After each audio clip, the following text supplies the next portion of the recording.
Hello everyone, we are just going to go through some split stretches as we are setting an exciting splits challenge. So over the next few weeks we want those gymnasts at home to be practicing their splits to see how low they can get to the floor. So when we get back in the gym they can show us how fabulous they are.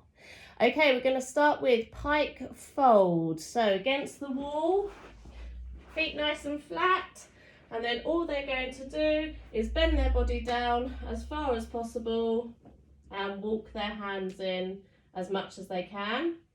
Trying to get their body flat on their legs. I know for some this isn't, they aren't able, so just going as low as they can, and they'll definitely feel a stretch in the back of their legs. Hold that probably for 10 seconds. Okay, moving on to our next pike fold. So sitting down on the floor. Feet nice and flat against the wall, and then stretching as far as they can forwards.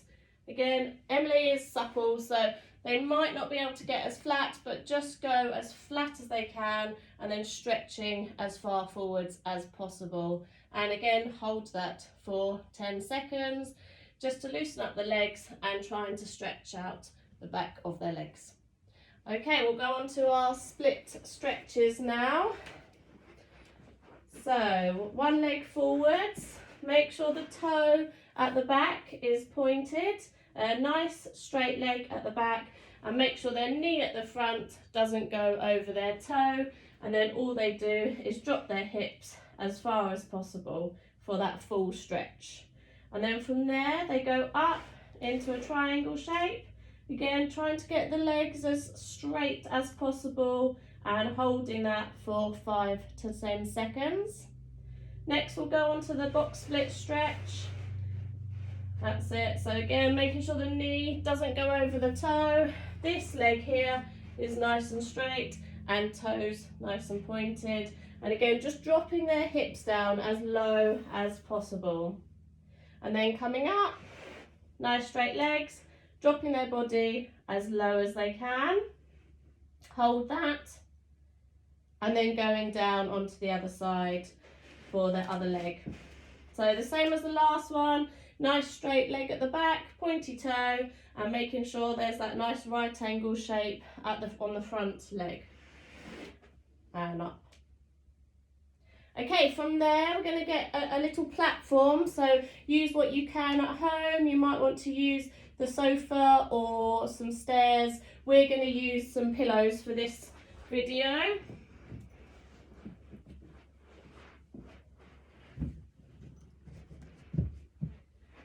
So the higher it is, the harder it is, so make sure you're giving them a nice big challenge.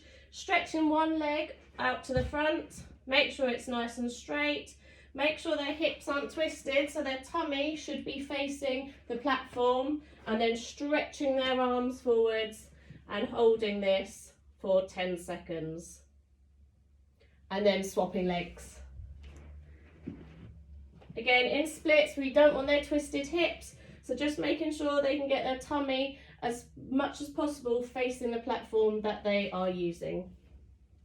Okay, on to our splits then. If you've got a rope or a skipping rope at home, this will be really helpful for the children to be able to see if their hips are twisted or not. We want the hips to try and stay facing forwards as much as possible. So if they kneel up, one leg out to the front.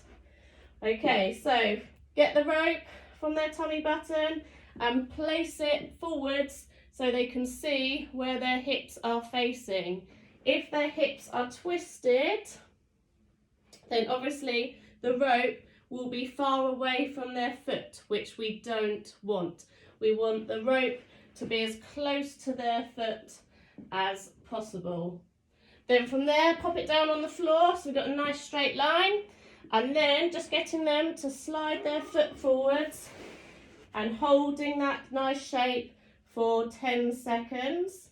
Some of these gymnasts aren't flat, so if you come up a little bit, Just go down as low as possible and hold that. Just making sure that both their hips are facing forwards and their foot is next to the rope. Okay, and then swap legs. Again, so let's come this side. If their hips are twisted, then their tummy button will be facing away from their foot, which we don't want. We want their hips round forwards, and we want the tummy button facing their toe. And then put the rope down so they can slide their foot along the rope as low as they can go. And hold that. Then onto our box splits. Just popping the rope down in a nice straight line. Hands on the rope, feet by the rope, and literally sliding their feet out as far as they can go and holding that for 10 seconds so we know we've got the correct box split shape. We don't want their bottoms too far forwards, or we don't want their bottoms too far back. They have to be in a nice straight line, so using a rope will really help them. Okay, good luck with the challenge. Hope that helps, and I can't wait to see some nice flat splits.